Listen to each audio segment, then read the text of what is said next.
I'm Vivian Maddox, 47, and I rose from a frightened private out of a dying mill town to command an entire army post. For years, I carried a single sentence a drill sergeant put in me during basic training, that I was the weakest soldier he had ever trained and would never lead anything. But when I found his name on my own garrison's roster, standing at my right hand, I made a choice that changed everything. Have you ever been written off by someone who had power over you? If so, tell me your story in the comments. You're not alone. Before I get into what happened, let me know where you're tuning in from. And if you've ever had to stand up for yourself after being wronged, hit that like button and subscribe. The summer I turned 18, the mill that had fed my town for 90 years cut its last shift, and I signed my enlistment papers on a folding table in a strip mall recruiting office that smelled like burnt coffee. My town was the kind of place where everyone carried something. My mother carried trays at the diner for 30 years. My father had carried steel beams across a factory floor until his back gave out. And then he carried his own silence until the day he died, the winter I was 16. We were people who carried things. Nobody in my family had ever led anything. And on the night before I shipped out, my mother made that very clear. She came home from a double shift and found me at the kitchen table with my bag already packed. She did not sit down. She stood at the counter with her shoes still on, too tired to take them off, and she looked at the bag like it had insulted her. "They will send you home in a month, Vivian," she said. "People like us do not lead anything. We carry things. You are going to find that out the hard way, and then you are going to come back here and carry trays beside me, and we will not talk about how you thought you were different." I did not enlist because I was brave. I want to be honest about that, because the story I am about to tell you only matters if you understand where it started. I enlisted because staying felt like drowning slowly, one quiet shift at a time, and at least the army was a different kind of water. I did not have a plan. I had a packed bag and an empty chair at the table where my father used to sit, and a mother who had already decided how my story ended. My father had been a big man, gentle in a way that big men sometimes are, and he had worked that mill floor for 26 years without complaint. When his back finally failed him, the company gave him a handshake and a small check, and after that he sat in his chair by the window and grew quiet, and the quiet grew into something that took him before his time. I was 16 the winter he died. I remember thinking, even then, that the town had a way of using people up and then setting them down, and that if I stayed, I would be used up the same way, slowly, until there was nothing left to set down. So when the recruiter came through the high school gym with a folding table and a stack of brochures, I was the only one who stayed after the bell to talk to him. Everyone else had already accepted the version of their lives the town handed them. I could not. I did not have the words for it at 18, but I knew I would rather fail at something hard than succeed at carrying trays for 40 years. 2 days later, a bus carried me through the gate at Fort Jackson, South Carolina, into a world of shouting and dust and duffel bags the size of a person. I was small. I was quiet. By the end of the first hour, I was certain I had made the worst mistake of my life. They herded us off the bus and onto a set of yellow footprints painted on the pavement, and the noise came down on us like weather. I tried to make myself invisible. I was good at that. I had been practicing it my whole life. That was where I met Renee Salazar. She claimed the bunk above mine in the bay that first night, dropped her gear with a thud, leaned over the edge of the rack so her face was upside down in front of mine, and announced that we were a team now, whether I liked it or not. "You look like you're about to cry," she said. "Do not. They feed on it. We are going to get through this together because I am not doing it alone, and you have a face I can stand to look at. Congratulations. You are stuck with me." I did not know it then, but Renee Salazar was about to become the single most important person in my life. I also did not know, standing on those yellow footprints, that the man who was about to try to end me before I began would still be standing on a parade field with me 28 years later. But that is getting ahead of things. The drill sergeants came the next morning. There were 3 of them assigned to our platoon, and 2 of them were loud in the ordinary way, the way you expect, all volume and theater. The 3rd one was different. His name was Staff Sergeant Earl Tackett, and he did not shout because he did not need to. He was a broad, still man with a voice that landed low and flat and somehow carried further than the others. When he walked the line that first morning, the whole bay went quieter. Not because he ordered it, but because something in the room rearranged itself around him. He walked the line slowly. He stopped in front of a few of us, said nothing, moved on, and then he stopped in front of me. He looked at me for a long moment, longer than he had looked at anyone else, and I felt my face go hot under the weight of it. "You," he said. Quiet, almost gentle, which was worse.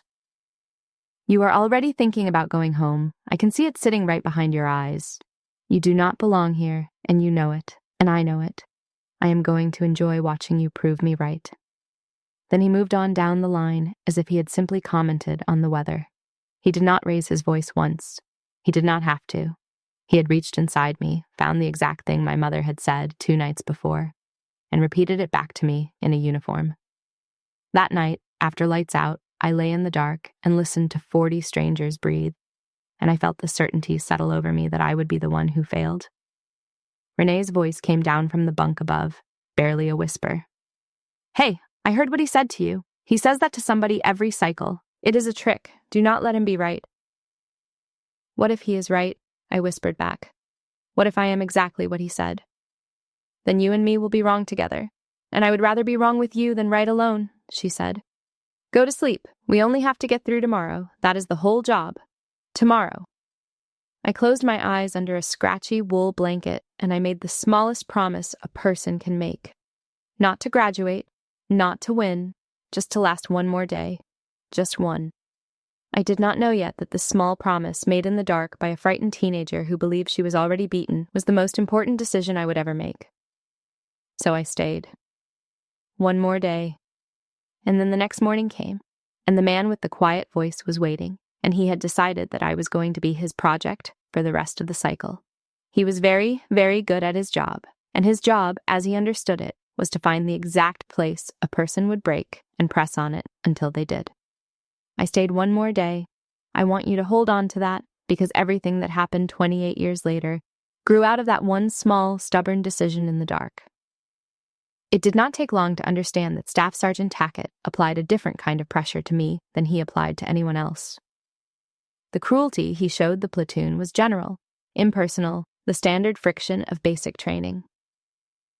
The cruelty he showed me was specific. It had my name on it, or rather it did not, because he never used my name. He called me private, the way you might say a word you found distasteful. By the 3rd week, we were doing ruck marches, miles under a loaded pack in the South Carolina heat, and I struggled. I was small and I was new to my own strength, and I fell toward the back of the formation. Tackett did not let me fall back in peace. He walked beside me, matching my pace, and he narrated my struggle to the entire platoon in that flat, carrying voice. "Look at her," he would say to the soldiers around us. "This is what surrender looks like in slow motion. Watch her shoulders. Watch how she is already negotiating with herself about quitting. Memorize this. This is the face of someone who is going to wash out, and you are getting to watch it happen in real time." I learned to eat in 90 seconds because he revoked my chow time twice in 1 week for infractions so small I could not always identify them. A loose thread, a half-second of eye contact. Once, Renee saw me sit down to an empty tray with no time left to fill it, and she slid a dinner roll across the table to me under the edge of a tray. A drill sergeant saw.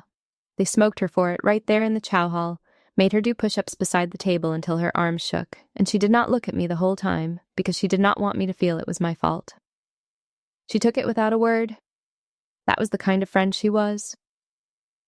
I have spent a career trying to deserve a friend like that. There is a particular kind of tired that basic training teaches you. A tired that lives in your bones and does not go away with sleep. And Tackett knew how to find the place where that tired turned into doubt. He would wait until I was at the very bottom of my reserves, and then he would lean close, not shouting, just close, and say something quiet and precise that he knew I would carry into the night. He did not waste cruelty. He aimed it. He told me once, while I was holding the front leaning rest and my whole body was screaming, that he had seen 1,000 recruits like me come through, that he could tell in the first week which ones would make it and which ones were only there to disappoint everybody. And that I was the second kind. He said it the way a doctor reads a chart, no anger in it at all. That was the thing that got under your skin, the certainty. Anger you can argue with. Certainty just sits there. There was one place I was good, the confidence course, the obstacles, the wall. I do not know where it came from, but I could climb.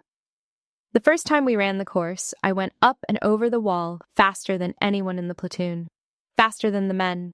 And when I dropped down on the other side and turned around, I caught Tackett's face for half a second before he fixed it. Something had moved in it. Surprise, maybe even something close to respect.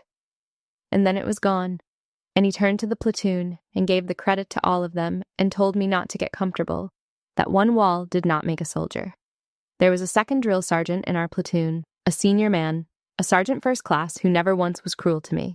He pulled me aside after the confidence course, out of earshot, and he said something I held on to for years. "You have more in you than you think," he said. "And I will tell you something about Tackett, since you clearly think he hates you. He rides the ones he believes might actually make it. The ones he is sure will quit, he ignores. He does not waste his breath on them. You want to know what he really thinks of you? Look at how much breath he spends." I did not believe him. I was 19, and I was being broken down a little more every day, and a kind word could not compete with a constant one. I used my one allowed phone call that week to tell my mother I thought I might come home after all. I wanted her to say no. I wanted her to say, "Stay, fight, you can do this." Instead, there was a small silence on the line, and then she said, "I knew you would.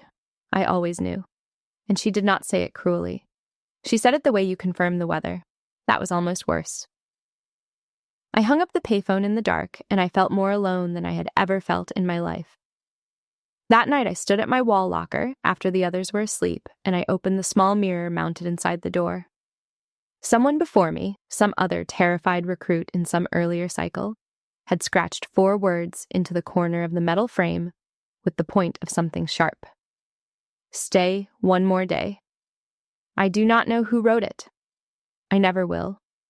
But I stood there and read it, and I understood that I was not the first person to stand in that exact spot believing they were the weakest soldier ever to wear the uniform. Other people had stood here and stayed. The words were proof. I did not know it yet, but I was 3 days away from the worst morning of my life. The morning the man with the quiet voice would finally find the place I would break and press on it in front of everyone, and very nearly win. The mirror said, "Stay one more day." In 3 days, that was going to be the hardest thing anyone had ever asked of me. It happened at 0400 hours, in the dark, in the sandpit behind the company area. We had run a night land navigation exercise, and the platoon had failed it. And somewhere in the after-action, shouting the failure became my fault. I do not even remember how. By the time we were standing in formation in the dark, the story had hardened into fact. The platoon had failed because of me. Tackett pulled me out of the formation and into the sandpit, and he started smoking me. Push-ups first, past the point where my arms could push, until I went down into the sand and could not come back up. Then the front-leaning rest, holding my own body off the ground while everything in me trembled, and when I collapsed he had me get back up and start again. He did this in the dark while the whole platoon stood at attention and watched, and he did it without raising his voice, which somehow made it worse, the calm of it, the patience. And then he hauled me up by the back of my uniform, and he turned me to face the platoon, and he used me as the lesson. I was crying by then. I could not stop. I have never been so tired in my life, before or since. And the tears were just leaking out of me without permission, and he pointed at them. "You are the weakest soldier I have ever trained," he said, and his voice was quiet and certain, and it carried to every single person on that field. "You do not have it, you do not have whatever it is, and you never will. You will never lead anything, not in this army, not anywhere. You hear me crying right now. All of you, look at her. This is the face of someone who breaks. This is what it looks like. Take a good long look. This one is done." I believed him. That is the part nobody tells you about being broken. It is not really that someone hurts you. People hurt you all the time and you survive it. The thing about being broken is that for one terrible moment, you agree with them completely. Standing in that sandpit at 0400 hours, with my arms gone and my face wet and 40 people watching, I believed Earl Tackett with my whole heart. I believed I was the weakest soldier he had ever trained. I believed I would never lead anything. I believed I was done. When he released the formation, I walked. I did not run. I did not make a scene. I just walked out of that sandpit and started up the road toward the company building, where I knew there was paperwork a person could sign to quit. I was completely hollow. I was not even sad anymore. I had passed through sad into something flat and final. I was going to sign the paper and call my mother and tell her she was right. And then I was going to go home and carry trays, and the whole thing would be over. Renee caught me on the road. She must have broken from the formation the second she could. She got in front of me and put her hands on my shoulders and made me stop. "Where are you going?" she said, though she knew. "He is right," I told her. "I am done. I am going to go sign out." "Listen to me," she said, and she was not gentle now. She was fierce. She had my uniform in her fists. "If you walk through that door, he wins. Not for today. Do you understand me? He wins for the rest of your life. Every single thing you ever do, every promotion, every good day. He will be standing behind it saying he was right. Do not give him that. Do not give him your whole life at 4 a.m. because you are tired. Give him one more day. That is all. One more day. You can quit tomorrow if you still want to, but not tonight and not because of him." I stood on that road in the dark for a long time. I was not healed. Nothing she said fixed what had just happened to me in the sand. But I was not willing, in the end, to hand Earl Tackett the next 50 years of my life as a trophy. That was the only thing I had left, the refusal to give him that, and it turned out to be enough. I turned around, I walked back to the formation. Tackett saw me come back. He did not say anything, but I caught something move behind his eyes, the same flicker I'd seen at the wall, and this time I understood it. He had not expected me to come back. I had surprised him. I stood back in that formation, with sand in my teeth and my hands still shaking, and I made the smallest possible decision a human being can make. I decided to stay one more day. I did not know I was deciding the next 28 years. I did not know that the man who had just told me I would never lead anything would one day stand at attention in the dawn cold and render me the first salute of my command. I only knew I was staying until morning. Sometimes that is the whole victory. Sometimes staying until morning is the bravest thing a person ever does. I graduated. Barely, by some measures, but I graduated. And on graduation day, the drill sergeant stood in a line and shook every recruit's hand. When I reached Earl Tackett, he took my hand, and he held my eyes one beat too long, and he did not say a word. There was no apology in it. There was no warmth.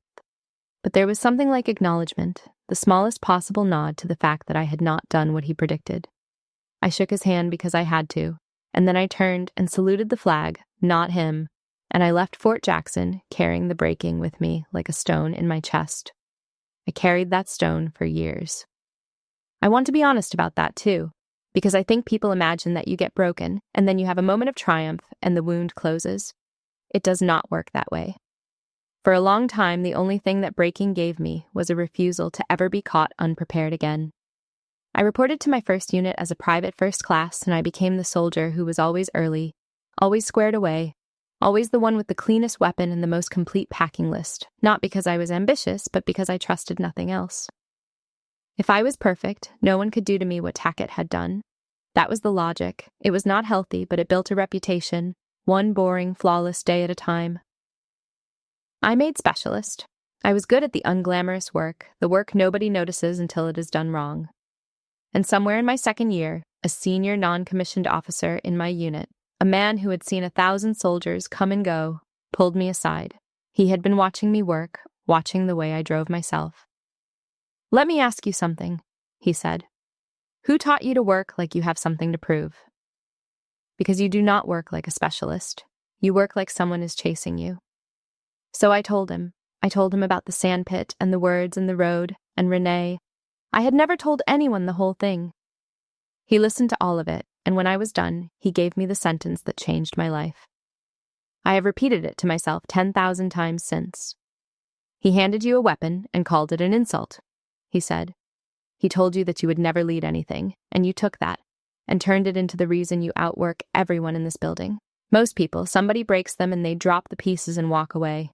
You picked the pieces up and made a knife out of them. Here is my advice. Stop trying to forgive him. That is not the job. The job is to outlive the prediction. Go be the thing he said you could never be, and let that be the end of it. Stop trying to forgive him and start trying to outlive the prediction. Those are two completely different jobs. Forgiveness back then, I could not manage. But outliving a prediction, that I could do. That was just work, and work I understood. I want to say something about those years, because they were not glamorous and nobody writes stories about them. I spent them being unremarkable on purpose. I volunteered for the duty nobody wanted. I learned every job 2 pay grades above my own, not because anyone told me to, but because I had decided that competence was a kind of armor and I was going to wear as much of it as I could carry. My peers went out on the weekends. I stayed in and read field manuals until I could recite them. I was not better than them. I was more afraid than them, and the fear made me thorough. There is a lie people tell about success, that it comes from confidence. Mine came from the opposite. Mine came from a 19-year-old who had been told she was the weakest soldier in the army and was quietly terrified it was true, and who decided that if she could just be perfect, nobody would ever get the chance to confirm it. It is not a healthy engine. But it runs for a very long time, and it took me further than confidence would have. In 2001, as a sergeant, I started building my packet for the Green to Gold program, the Army's path for enlisted soldiers to go to college and come back as commissioned officers. I built it at a desk at night after everyone else had gone home. Renee, who by then was stationed across the country, called me one evening while I was filling out forms. "You are going to go be an officer," she said, like it was already decided. "You know why? Because the Army is full of tackets. Men who think the only way to make a soldier is to break one first, and the only way to fix that is to outrank them. You cannot argue a tacket out of being a tacket, but you can become his commander. Go do that. Go become the boss of every tacket in the Army." I sealed the envelope with my commissioning application inside, and I held it for a moment before I dropped it in the box. The first concrete step toward leading the exact thing I had been told, in a sand pit at 4 a.m, that I would never be allowed to lead. I did not feel triumphant. I felt determined, which is quieter and lasts longer. I dropped the envelope in the box and I went back to work. I was commissioned a second lieutenant in 2002 at the age of 23. I pinned on the gold bars in a small ceremony, the first officer in the history of my family, and my mother came. She sat in a folding chair in her good dress, and when it was over, she did not say anything dismissive. She did not say much at all, but she touched the bars on my shoulder with one finger, very carefully, like she was checking whether they were real, and her eyes were wet, and that was as close to an apology as my mother ever came. It was enough. People show you who they are, and sometimes late in the game they show you they were capable of being proud all along. They just did not have the practice. I had made a decision by then about what kind of officer I was going to be, and the decision was simple. I was going to be the opposite of Earl Tackett. Not soft. I want to be clear about that because people hear opposite of a cruel man and they think weak. I held a hard line. My standards were high and I did not lower them for anyone. But I had learned in the worst possible classroom the exact difference between building a soldier up to a standard and breaking a soldier down to nothing. Tackett broke people because he believed breaking was the only way to find out who was real. I had been broken, and I knew it taught you nothing except how to be afraid. So I built instead. My first platoon, I had a young soldier freeze on a live fire range. Completely locked up, could not function, the kind of failure that in my own basic training would have ended a person in front of everyone. I saw my platoon sergeant move toward him, and I knew exactly what was coming, the public dismantling. I stopped it. I took the soldier off the line, walked him away from the others, talked to him quietly until his hands stopped shaking, and brought him back when he was ready. My platoon sergeant was not happy. "Ma'am," he said to me afterward, low so the soldiers would not hear. "With respect, some of these kids only learn when you take them apart. You go easy on him in front of everybody, and they will all think they can freeze and get a counseling session." I learned that way, I told him. I learned by getting taken apart. And I want you to know that almost 10 years later, I am still putting myself back together. It did not make me a better soldier. It made me a more frightened one who got good at hiding it. We are going to try it the other way with him, and if it does not work, you can tell me you told me so. It worked. That soldier re-enlisted years later, and at his re-enlistment, he asked me to administer the oath, And standing there with my hand raised across from his, I thought about how easily he could have become a story that ended on a range with a platoon laughing at him. The Army loses good people that way every day, not because they lack the ability, but because somebody decided the fastest way to find out who is real is to break everyone and see who is left standing. I never believed that. I had been the one they tried to break, and I knew exactly how much talent gets thrown away in the breaking. So I built a different kind of company and then a different kind of battalion, and the soldiers knew the difference and they gave me everything because of it.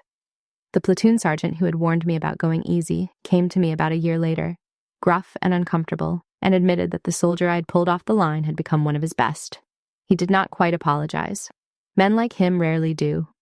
But he told me he had been thinking about what I said, about still putting myself back together all those years later, and that he had started doing the math on how many soldiers he had taken apart over his career, and how many of them he had actually put back together afterward, and that the numbers had bothered him.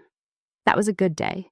You do not change the whole army, but sometimes you change one senior non-commissioned officer's mind, and he goes on to lead hundreds of soldiers more gently than he would have, and the breaking gets a little less common one formation at a time. But I am getting ahead of myself again. Around 2008, when I was a captain commanding a company, I served under a battalion commander named Theodore Brandt, a lieutenant colonel at the time, sharp and demanding and fair. He watched the way I ran my company, the way I held people to a hard standard without leaving wreckage behind. And one afternoon he said something to me that I filed away and did not fully understand the weight of until almost 20 years later. "You hold a hard line without leaving bodies on the floor," he said. "Do you know how rare that is? Most officers think those two things cannot coexist. They think you are either demanding or you are kind. You are both, and that is going to take you somewhere. I am going to remember you, Captain." He did remember me. Theodore Brandt is going to matter very much at the end of this story, and I did not know it then, standing in a motor pool, taking what I thought was an ordinary compliment from a good commander. The Army is smaller than it looks. The people who see you early have a way of being there at the end. I became known, over the years, as the commander who produced tough, loyal units. Soldiers wanted to be in my formations. They worked hard for me, not because they were afraid of me, but because they knew I would never break them in front of their peers, and they would run through a wall before they would let me down. I was, in the most complete way a person can be, the proof that Earl Tackett had been wrong. Not a single soldier ever walked off a road in the dark because of me. I made sure of it. Every time I caught one heading for that road, I thought of Renee getting in front of me with my uniform in her fists, and I went and got in front of them. The middle of a career is not a highlight reel. I want to skip past the easy version, where promotions arrive like clockwork and everything is montage. The truth is, the middle was long and hard and cost me things, and I think it is important that you know that, because the woman who stood on that parade field at the end did not get there on a smooth road. In 2013, I was a newly promoted major, and I deployed, and I led under real fire. There was a night I will not describe in detail, except to say that the calls I made kept my people alive, and that somewhere in that night, I stopped being a person who was proving Earl Tackett wrong and became, simply, a person who was good at this. That is a real graduation, the day your competence stops being about the person who doubted you and just becomes who you are. He was not in that night with me. He had not been in my head for a long time. The prediction was still out there somewhere, but I was no longer organizing my life around disproving it. I was just living. The career cost me a marriage. Not in a dramatic way. My husband was a good man, and we simply could not hold a marriage together across the deployments and the moves and the missed holidays, and we ended it kindly and remained something like friends. I missed birthdays. I missed funerals. I learned the particular loneliness of a hotel room in a strange city the night before you take command of something. The climb is real, and it is expensive, and anyone who tells you otherwise is selling something. My mother passed during those middle years, and I made it home in time, which I am grateful for. Near the end, she told me she had kept every photograph the Army ever sent her of me, the ones from the commissioning and the promotions, in a shoebox by her bed, and that she looked at them on the bad nights. She said she was sorry for what she had told me the night I left, about people like us only carrying things. She said she had been wrong, and that she had been wrong out of fear, because she could not stand the idea of me wanting something the world might not let me have. I held her hand and told her she had not been wrong about the carrying. We do carry things. I had just learned that you can carry a whole formation if you build yourself strong enough. And that is still carrying, It is just carrying that lifts other people up instead of grinding you down. She liked that. She squeezed my hand. It was one of the last clear conversations we had. And I have never regretted the miles I drove through the night to be there for it. Through all of it, there was Renee. She had stayed enlisted and become a senior non-commissioned officer herself. And across 25 years and a dozen duty stations, we never lost each other. She was the one person alive who had known me before. The frightened girl in the yellow footprints, and she never let me forget either the fear or the fact that I had beaten it. One night, both of us a little older, both of us senior now, she said something on the phone that stuck with me. "You realize we are the last two standing from that whole cycle," she said. "Every single other person from our basic training platoon got out years ago. It is just you and me, and the man who tried to end us both before we even started, wherever he is. The three of us are the only ones still wearing the uniform. Funny, is it not? He was so sure you would be the first one gone." As a lieutenant colonel, I commanded a battalion from 2019 to 2021, and I built the kind of unit I had needed when I was 19, and certain I was the weakest soldier alive. A young private came up to me at the end of a hard field exercise, exhausted and filthy and proud, and told me he had been about to quit before he got assigned to my battalion, and that he had stayed because of the way we did things. I had to turn away for a second when he said it. The prediction had not just been disproven, it had been completely inverted. The girl who was told she would never lead anything had become the reason a soldier stayed in. In 2022, at the age of 43, I pinned on the silver eagles of a full colonel. And that night, alone in my office after everyone had gone home, with the eagles new and heavy on my shoulders, I thought about Earl Tackett for the first time in years. Not with rage. The rage had burned off somewhere back in my 30s. I thought about him with a strange, quiet curiosity. Where was he now? Was he still in? Did he ever think about the recruit he had been so completely certain would fail? Did he even remember me? I assumed I would never know. I assumed our story had ended on a road in the dark in 1998, and that he had gotten the last word, and that the rest of my life had simply been my long, quiet answer to a man who would never hear it. I was wrong about that. The Army was about to bring us back to the same parade field. I just did not know it yet, sitting in my office with my new eagles, feeling not triumph, but a deep and settled calm. The calm of a person who has finally become exactly what she was told she could never be, and who no longer needs anyone to notice. 4 years later, the notification came that I had been selected for Garrison Command. Post commander of an entire installation, Fort Calder, responsible for everything from the schools to the housing to the gates to the 10,000 soldiers and families who lived and worked there. It is one of the most complete commands the Army offers, because a post is a small city, and the garrison commander is its mayor and its sheriff and its chief executive all at once. I was told that Major General Theodore Brandt, the same officer who had watched me run a company nearly 20 years earlier, now a 2-star, and the senior commander on the installation, would preside over my change of command. The Army is small. The people who see you early are there at the end. I sat at my desk a few weeks before reporting, reviewing the installation's leadership roster, the key personnel I would be inheriting. It is an ordinary task, reading a spreadsheet of names and positions, learning who runs what. I scrolled through the directors and the deputies and the staff. And then I reached the line for the garrison's senior enlisted advisor, the command sergeant major, who would stand at my right hand, who would hold the unit colors, who would be the senior enlisted soldier on the entire post, and my closest partner in command. Command Sergeant Major Earl Tackett. I read the name 3 times. 28 years collapsed into a single line of a spreadsheet. I had imagined 100 different ways I might one day cross paths with Earl Tackett. I had imagined running into him in an airport, or seeing his name on a retirement notice, or never hearing of him again at all. Never once in 28 years of imagining had I pictured this, that he would be standing at my right hand, holding my colors, sworn by the structure of the entire institution to follow my orders. The man who told me I would never lead anything was going to be the senior enlisted soldier underneath the one thing I had been given to lead. I called Renee, she picked up on the second ring, and before I could say anything, she said, "You found it. The roster. You found his name." She already knew. She had been quietly tracking Earl Tackett's career from a distance for years, the way you keep an eye on a storm that once nearly drowned you.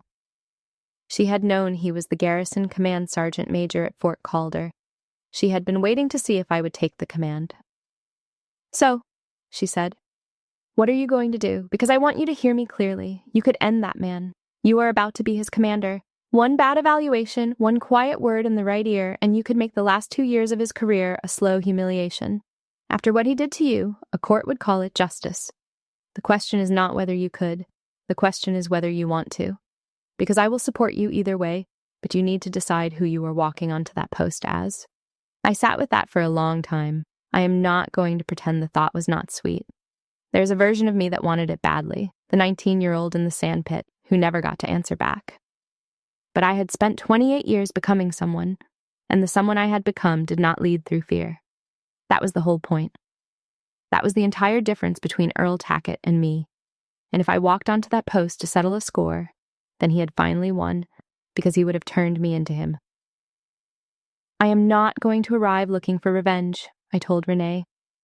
"I am going to arrive as the commander. I am going to hold him to the standard, exactly the standard, no lower and no higher. And I am not going to tell him who I am.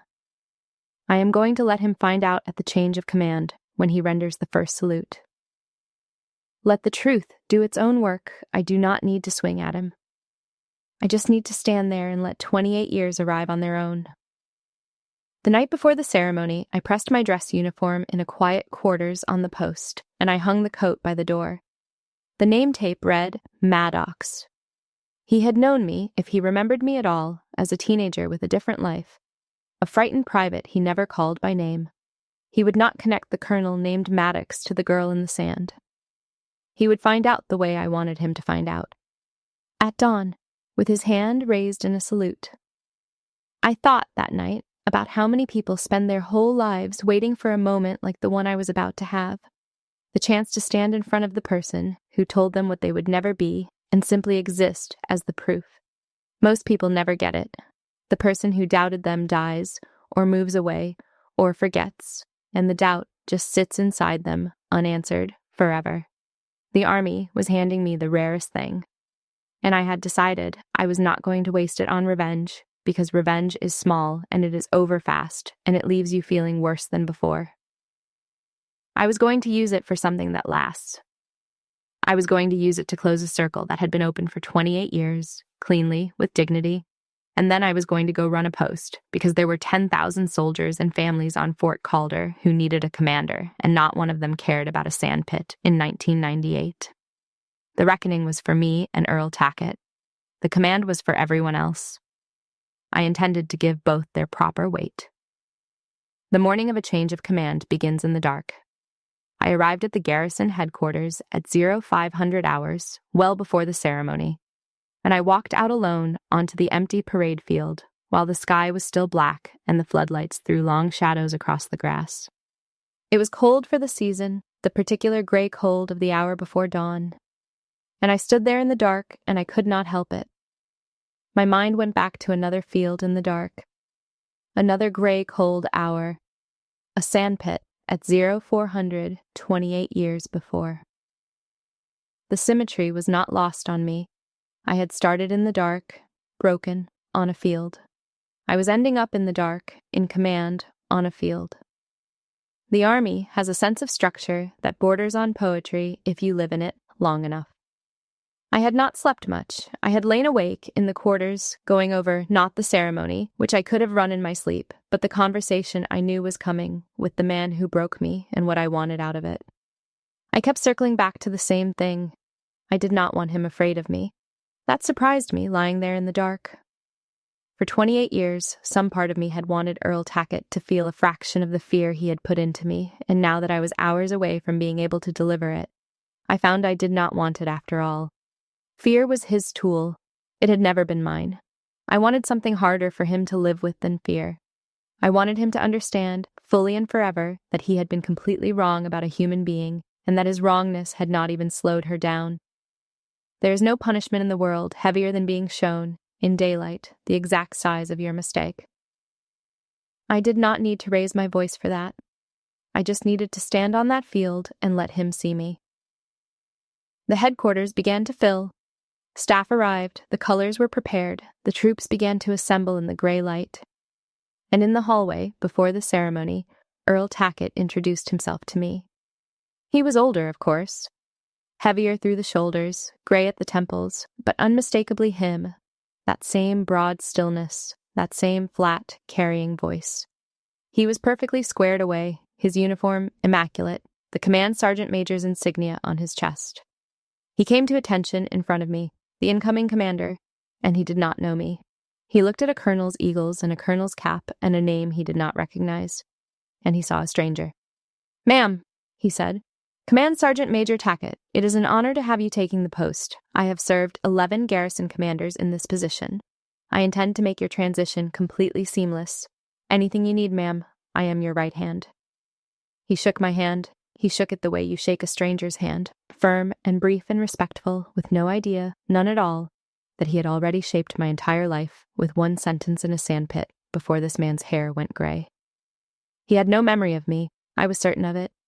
I was just another colonel, the 12th garrison commander he would serve, a name on a placard. He briefed me on the sequence of the ceremony with total competence and total professionalism and zero recognition, and the whole time I stood there and looked at the face that had told me I would never lead anything, and I felt, of all things, calm, deeply, strangely calm. I had waited 28 years for this, and it turned out I did not need it to be loud. Across the room, Renee caught my eye. She had come for the ceremony in her own dress uniform, the only other person alive who knew what was about to happen on that field. We did not speak. We did not need to. She gave me the smallest nod, the same nod she had been giving me since we were 19 years old on a set of yellow footprints. "I am here. You are not alone. Go." The troops formed up. The sky began to lighten at the edges, that first thin gray that means dawn is coming whether you are ready or not. Captain Nora Pell, my new adjutant, moved through the final preparations with a clipboard. The band readied. And Command Sergeant Major Earl Tackett took his position at the front of the formation to render the first salute to the incoming commander, which is the ceremonial heart of a change of command. The moment the senior enlisted soldier of the unit formally accepts the authority of the new commander on behalf of every soldier in the formation. He still did not know. I stepped toward the front of the formation as the floodlights paled against the rising light. Major General Brandt was at the reviewing stand. The colors were aligned, and Earl Tackett's hand began to rise toward the brim of his cap. A textbook salute, crisp and automatic. A salute he had rendered to 11 commanders before me without a flicker of feeling. His hand came up. And the entire story I have just told you, all 28 years of it, balanced on the half-second before his eyes found my face in the growing light. He rendered the salute, crisp, textbook, his hand snapping to the brim of his cap. I returned it, and I held it, and I held his eyes while I did, and I did not look away. That was when it happened. His eyes, locked on mine in the returning of the salute, did the thing eyes do when something surfaces from very far down. A flicker, a narrowing. His gaze dropped, just for an instant, to the name tape on my chest. Maddox. The name meant nothing to him. And then his eyes came back up to my face. And this time he did not see a colonel. This time something in the set of my jaw, or the look I was giving him, or some buried memory of a sandpit at 0400 hours, broke the surface all at once. I watched it land on him. I watched 28 years arrive on Earl Tackett's face in the space of a single breath. His hand was still raised in the salute, and it began to shake. "Private," he said. It came out of him barely above a whisper, not a command, not the flat carrying voice, just a cracked syllable of pure recognition. "It is you. You are, my God, it is you." "Command Sergeant Major," I said, and my voice was steady and quiet and carried exactly as far as it needed to. "At ease." He lowered his hand. He was pale. And then the ceremony moved forward, because ceremonies do not stop for one man's reckoning, and Major General Theodore Brandt rose to give his remarks. And this is the part I could not have planned, the part that the Army gave me as a gift. Brandt did not know the story of Earl Tackett. He did not know what was happening 15 feet away from him, He simply gave the remarks a senior commander gives about an incoming garrison commander, and he had done his homework, and he told the assembled post who I was. Your new commander did not come up easy, Brant said to the formation, to the families in the stands, to the whole installation gathered in the dawn. She enlisted as a private out of a mill town that had run out of work. She went through basic training right here in this army nearly 30 years ago, and I am told she very nearly did not make it through. She was told, once, by someone who should have known better, that she would never lead anything. I want you to look at this field this morning. I want you to look at who is standing in front of you taking command of this entire post. And I would like very much for whoever told her she would never lead anything to be somewhere today, where they can see this. He did not know. He had no idea that the man he was describing was standing at the front of the formation in the command sergeant major's position, holding the colors, hearing the entire story of the soldier he had tried to break, read aloud to 10,000 people, with his own name mercifully left out of it. I did not look at Tackett during the remarks. I did not have to. I could feel him beside me, and I knew that every word was landing on him like the slow turning of a key. Captain Nora Pell, my new adjutant, told me afterward that she had watched the command sergeant major's face during the general's remarks and could not understand what she was seeing. She said he had gone pale and still, like a man hearing his own verdict read out, and she had assumed he was simply moved by the ceremony, as senior soldiers sometimes are. She was 2,600 days into a career that had not yet handed her a moment like the one she had just witnessed without understanding it. And I did not explain it to her. Some things you let a young officer carry forward as a mystery because the meaning of them arrives later when they have lived enough to need it.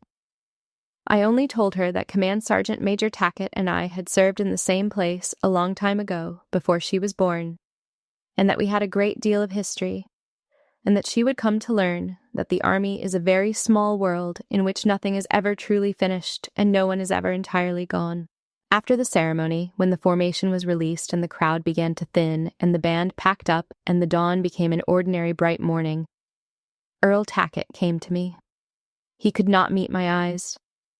This enormous still man who had once filled a sandpit with his certainty stood in front of me and could barely lift his head. "Ma'am," he said, "I do not have the words. What I said to you, what I did to you out there that morning. I have trained a lot of soldiers. I told myself I was making them. I do not have the words." I let him stand in it for a moment, not cruelly. I just did not rush to lift the weight off him, because some weight a person needs to carry for a while. "You told me I would never lead anything," I said. "You were trying to break me, and you very nearly did. I walked off that field to go quit, and the only reason I came back is a friend who got in front of me and would not let me pass. So you should know how close you came. You should carry that. But I am going to tell you something else, and I need you to hear all of it. I carried that sentence for 28 years. And somewhere along the way it stopped being a wound and turned into the reason I have never once broken a soldier the way you broke me. Every time I caught one heading for that road in the dark, I went and got in front of them, because of you. I'm not going to stand here and pretend you meant it as a gift. You did not. You meant to end me. But I am going to lead this post anyway, and you are going to stand at my right hand and help me do it, and you are going to be the best command sergeant major you have ever been, and that will have to be enough for both of us."